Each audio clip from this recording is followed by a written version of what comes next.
La regione a mano armata, il Consiglio regionale del Veneto si dice sempre a fianco delle armi, senza grandi voli con la fantasia, è quanto è scritto sul profilo Instagram dello stesso parlamentino di Palazzo Ferrofini, a corredo di una fotografia che ritrae un sorridente Gio Formaggio, consigliere regionale di Fratelli d'Italia, mentre stringe tra le mani un Uzi, una tipologia di mitragliatore. Formaggio, Fratelli d'Italia, dice, aperte virgolette, in rappresentanza della regione sono stato alla fiera della caccia a Verona, sempre al fianco della lobby dei cacciatori e delle armi. Questo il testo pubblicato sui social col profilo del Consiglio regionale del Veneto.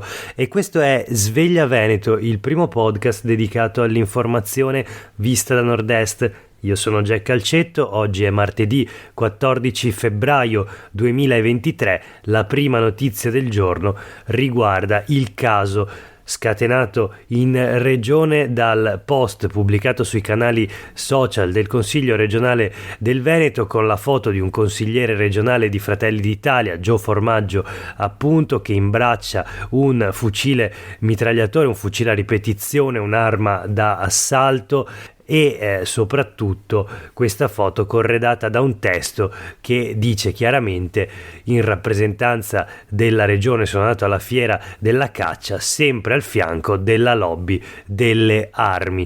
Bufera quindi per la foto con il mitra di Gio Formaggio. Sul profilo ufficiale social del Consiglio regionale intervengono tutte le opposizioni, dal PD al Movimento 5 Stelle, passando per gli ambientalisti del Veneto che vogliamo, ed Europa Verde, che già nei giorni scorsi avevano parlato della fiera della caccia. Leggiamo quello che abbiamo già letto, era l'attacco dell'articolo di Laura Berlinghieri sui quotidiani del gruppo Gedi di oggi, dove peraltro il presidente del Consiglio regionale Roberto Ciambetti cerca di discolparsi, dice non è nulla di illegale, inseriremo delle regole per pubblicare i post in arrivo dai consiglieri. Appunto si discolpa così il presidente del Consiglio regionale, che prende le distanze quindi dai contenuti diffusi via social e dallo stesso ufficio stampa però dell'assemblea che lui presiede, tanto che i quotidiani del gruppo Gedi, accanto all'articolo di Laura Berlinghieri, pubblicano un corsivo intitolato proprio "Non è colpa mia e se c'ero dormivo", che riprende le dichiarazioni di Ciambetti, che dice non è colpa mia, noi pubblichiamo le foto chieste dai consiglieri.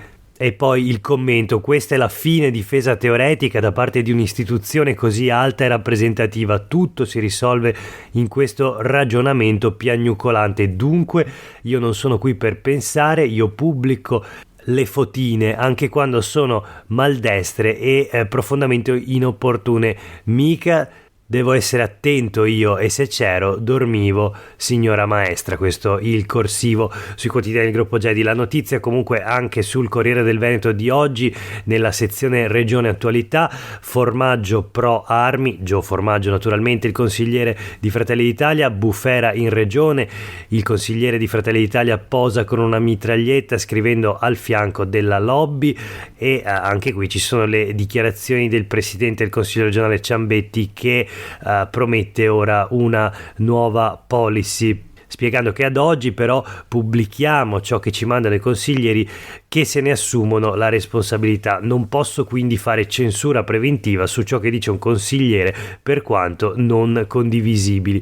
Non sono convinto poi che la lobby delle armi sia lieta di essere rappresentata da Gio Formaggio. Queste le parole di Ciambetti, che evidentemente prende le distanze dal consigliere di Fratelli d'Italia e anche da quella foto che però appunto appunto, è bene ribadirlo, è stata diffusa dai mezzi social e anche dal sito del Consiglio regionale del Veneto, dai canali ufficiali quindi del Consiglio. Il profilo di Gio Formaggio, 45 anni, per 11 anni sindaco di Albettone, ora consigliere regionale di Fratelli d'Italia, è da sempre una figura controversa, scrive Martina Zambon nel suo articolo per il Corriere del Veneto. A favore delle armi si era già fatto fotografare in pose da sceriffo mentre imbracciava un fucile a pompa. Aveva sostenuto che Albettone è orgogliosamente razzista ed è stato condannato a Milano per odio razziale. La notizia anche sul Gazzettino di oggi, naturalmente. Noi con la lobby delle armi, bufera sul sito della regione. Veneto, l'Assemblea legislativa pubblica la foto di Gio Formaggio, Fratelli d'Italia, con il mitra in fiera in rappresentanza dell'ente. Il centro-sinistra insorge parlando di un episodio ripugnante. Anche qui il presidente Ciambetti che sottolinea: non l'ho mandato io a Verona, quindi non si assume la responsabilità di aver mandato in rappresentanza della regione il consigliere di Fratelli d'Italia. E proprio su questo aspetto sarà interessante capire in che senso Formaggio era lì in rappresentanza della regione, tanto che Erika Baldin del Movimento 5 Stelle ha chiesto chiarimenti al governatore, direttamente al presidente della regione Luca Zaia. Non possiamo accettare che il Veneto sia governato dalla lobby delle armi. La regione risponda, chiede in un'interpellanza appunto la consigliera regionale, che ricorda anche che quest'ultima sparata di Gio Formaggio mostra il vero volto della destra e fa il paio con la proposta del sottosegretario Fazzolari di insegnare a sparare nelle scuole. Anche il Partito Democratico annuncia un'interrogazione con Jonathan Montanariello. Propagandare con il benestare delle istituzioni l'uso delle armi è un incitamento alla barbarie.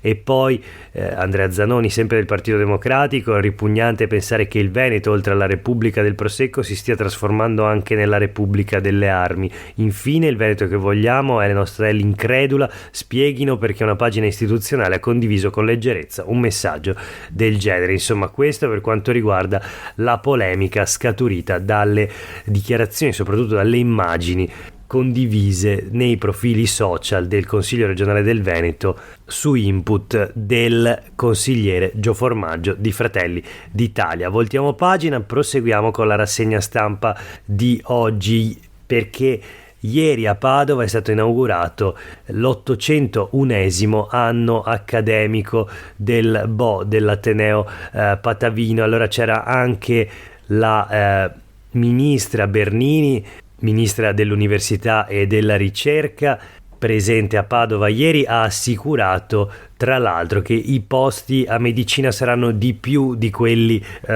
contenuti nell'ultimo decreto. Ne avevamo parlato giusto ieri nella puntata di Sveglia Veneto. Al momento risultano 56 possibili immatricolazioni in meno a Padova, ma la Bernini, la ministra Bernini ripete: aspettate aprile e vedrete gli aumenti, quindi i veri numeri si vedranno ad aprile e i posti alla fine saranno di più. La notizia sul Gazzettino di oggi, ma il Corriere del Veneto anche dedica le prime due pagine, pagina 2, pagina 3 naturalmente, all'inaugurazione del nuovo anno accademico, con due articoli anzi di Michela Nicolussi Moro. E allora leggiamo il titolo: il ministro più posti a medicina ma il numero chiuso per ora resta. La ministra Bernini appunto a Padova: il governo è al lavoro per cambiare i metodi di calcolo, prevediamo un incremento superiore al 20%. Ci sono anche le dichiarazioni della rettrice Mapelli: bene le iscrizioni, la crisi degli atenei non ci tocca. Quindi Padova continua ad avere molti iscritti, ma soprattutto ci sono gli studenti, con la voce della presidente del Consiglio degli studenti dell'Università di Padova, Emma Ruzzon, che lancia un messaggio molto forte, dice basta con questo sistema competitivo e meritocentrico, un messaggio chiaramente rivolto al governo Meloni, che ha introdotto per la prima volta il Ministero dell'Istruzione e del Merito. Dice Ruzzon: studiare non è una gara, siamo stanchi di piangere i nostri coetanei perché è vietato fermarsi, quindi ricorda i suicidi degli studenti e lancia una stoccata al governo per i finanziamenti alle scuole private a scapito del sistema pubblico. Torna a parlare di salute mentale, i ragazzi angosciati dal peso di aspettative asfissianti chiedono lo psicologo di base e gli studenti tornano ad attaccare parlando di ricercatori precari, pochi aiuti e niente alloggi. I fallimenti non sono soltanto colpa del singolo. Tutto questo naturalmente è rivolto non soltanto al governo Meloni ma anche alla regione guidata da Luca Zaia, che, come ricorda Ruzzon, da anni non paga le borse di studio. Insomma, questo per quanto riguarda l'inaugurazione dell'anno accademico ieri a Padova. Voltiamo pagina e ancora proseguiamo con la rassegna stampa sulle pagine del gruppo Gedi. 2 notizie in tema di sanità: lo stop dei medici di base contro le pensioni a 72 anni, ne avevamo parlato ieri. La notizia di oggi qual è? Che i medici di famiglia, i medici di medicina generale non ci stanno e lanciano uno sciopero a fine febbraio. Lo SNAMI, una sigla sindacale, dice: serve una programmazione seria per coprire i buchi, siamo sommersi dalla burocrazia, questo non è più il nostro mestiere. Contro le carenze ci è chiesto di lavorare 7 giorni su 7 e senza sostituzioni, quindi sciopereranno appunto i medici di medicina generale a fine febbraio. Naturalmente la principale ragione dello sciopero è proprio la decisione di elevare a 72 anni l'età pensionabile anziché fare una programmazione seria. Questo dichiara Salvatore Cauchi, segretario veneto di SNAMI. La seconda notizia in tema di sanità è una breve, riguarda una interrogazione presentata in Consiglio regionale dalla esponente di Europa Verde Cristina Guarda, che dice stop alle discriminazioni della regione ai cittadini extracomunitari nella concessione della tessera sanitaria. L'appello appunto arriva da Cristina Guarda di Europa Verde a seguito della pronuncia del Tribunale di Vicenza, che ha accertato la natura discriminatoria del rifiuto della tessera gratuita da parte dell'ULSS 8. Quindi insomma basta paletti in sanità contro gli stranieri. Questa la richiesta di Europa Verde in Consiglio regionale del Veneto. Ancora proseguiamo e anzi chiudiamo la rassegna con alcune notizie flash. La prima sul Gazzettino: la pandemia e le polemiche, virologi è guerra dei test. Parliamo dei test rapidi, naturalmente. A tenere banco nel terzo anniversario dal primo decesso per coronavirus in Italia sono ancora le accuse del professore Andrea Crisanti, oggi senatore del Partito Democratico, il cui esposto ha portato al rinvio a giudizio dell'ex coordinatore delle microbiologie del Veneto Roberto Rigoli e dell'ex direttrice generale di Azienda Zero Patrizia Simeonato, che fecero acquistare i test rapidi alla regione del Veneto. Ora, scrive il Gazzettino di oggi, nelle carte dell'inchiesta della Procura di Padova emerge uno sferzante giudizio di Giorgio Palù, virologo e presidente dell'Agenzia Italiana del Farmaco, proprio sulla ricerca di Crisanti, secondo la quale l'inattendibilità dei test rapidi avrebbe favorito la diffusione del virus anziché ostacolarla. Questa è la sintesi del Gazzettino di oggi, che riporta invece la posizione di Palù, secondo il quale quello studio non può in alcun modo essere assunto né come dato scientifico né come opinione di esperto, e che altro non sarebbe che informazione inattendibile e non scientifica. Ricordiamo naturalmente che Quello studio poi venne pubblicato dalla rivista Nature, infatti replica Crisanti a Palù: non sono abituato a insulti gratuiti, il mio studio su Nature Communication è stato valutato da 4 esperti di fama mondiale. Insomma, virologi, la guerra dei test, Palù demolisce Crisanti, i suoi dati sono attendibili, questo è il titolo del Gazzettino. La consulenza del presidente di AIFA agli atti dell'inchiesta Rigoli-Simeonato, la replica del senatore: questi sono insulti gratuiti. L'invito dei colleghi è quello che adesso si smetta con gli scontri.